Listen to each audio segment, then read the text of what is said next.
എന്തെങ്കിലും ഉമ്മാക്കി കാണിച്ചാൽ KSRTC പെണ്ണുങ്ങൾക്ക് ഫ്രീ ബസ് കൊടുത്തേ പറ്റുള്ളൂ. എനിക്ക് ട്രോളൊന്നും കാണാൻ വയ്യ.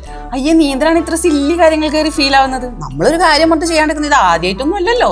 ഇതങ്ങനെ സ്ഥിരം പറയുമ്പോഴത്തെ കാര്യമല്ല. ഈ ഗ്യാരണ്ടി പൊക്കി പിടിച്ചാണ് ഈ ഇലക്ഷൻ മുഴുവൻ നടന്നത്. ഇതൊരെണ്ണം ചെയ്തിട്ട് 5 വർഷം ഇങ്ങനെ കയ്യും കെട്ടി ഹൂ കേസ് എന്നും പറഞ്ഞിരുന്നാലും ഒരു കുഴപ്പമില്ല.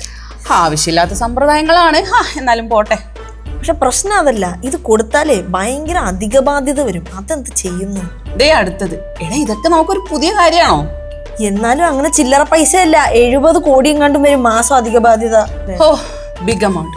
നമ്മൾ വയനാട്ടിൽ പിരിച്ചു പുട്ടടിച്ചത് ഇതിലും കൂടുതൽ വരും. അതൊക്കെ ഒരു കാലം. എന്തെങ്കിലും ഒരു ചാർജ് അങ്ങ് കൂട്ടിയാലോ എന്നാ പിന്നെ.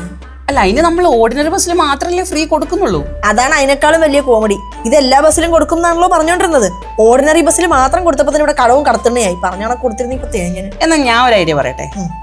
ഈ കോളേജ് പിള്ളേരുടെയും സ്കൂൾ പിള്ളേരുടെയും ഒക്കെ കൺസെഷൻ പുതുക്കാനുള്ള ചാർജ് ഉണ്ടല്ലോ, അതൊന്ന് കൂട്ടിയാലോ?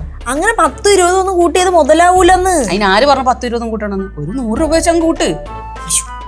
100 രൂപയൊക്കെ അധികം ആവൂലേ? മാത്രമല്ല വടക്കോട്ട് നിങ്ങൾ അങ്ങോട്ടൊന്നും ഈ ഓർഡിനറി ബസ് അധികം ഇല്ലല്ലോ. അപ്പൊ നമുക്ക് അധികം പൈസ വരെ കിട്ടും.